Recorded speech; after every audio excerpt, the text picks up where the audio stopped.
Visoko iznad jezera Como nalazi se Kodera, posljednje izolirano alpsko selo u kojem stalno živi samo 9 osoba. Gazdarica Elena Gusmeroli je stup ove male zajednice.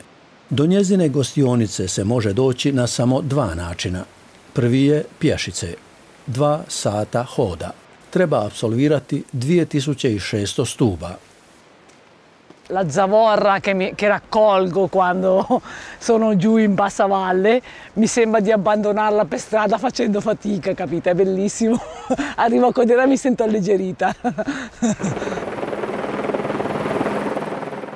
Opcija broj 2 je helikopter, ali let košta oko 300 eura. I zato ga se koristi samo kad gazdarica u selo mora transportirati namirnice i drugu robu za svoje potrebe ili za druge ljude. Do Kodere nema ceste. Mala seoska zajednica je zadnje naselje koje tako odsječeno živi u Alpama tijekom cijele godine. Helikopter je prebacio robu u Koderu i sada Elena sve te namirnice mora pješice odnijeti u svoju osteriju. Na leđima nema druge mogućnosti za transport. È faticoso, però appaga perché ci sono un sacco di soddisfazioni, non so. È un dare e avere. Va bene? Vado? Dalje do gostionice Alpina u samom centru sela. Ali i do Alfonze Penone. Ona je najstarija osoba u selu, skoro cijeli svoj život je provela u Koderi. Nekoć je ovdje živjelo oko 600 ljudi. Io ho quasi 95 anni, perché io non fumo e mangio sempre roba non troppo unta. Ona se nada da će ovamo opet doseliti više ljudi.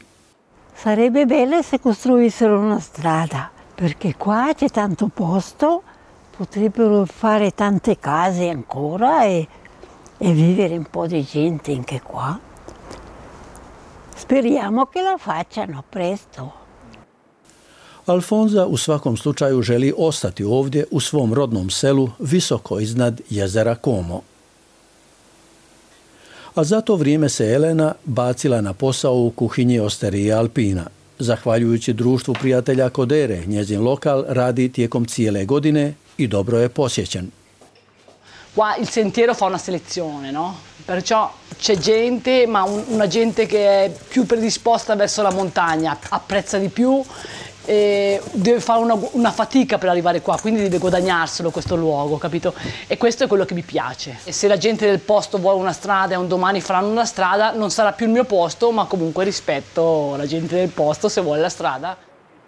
Za sad nema planova o gradnji ceste. Kodera će tako još dugo ostati jedno malo selo na kraju svijeta.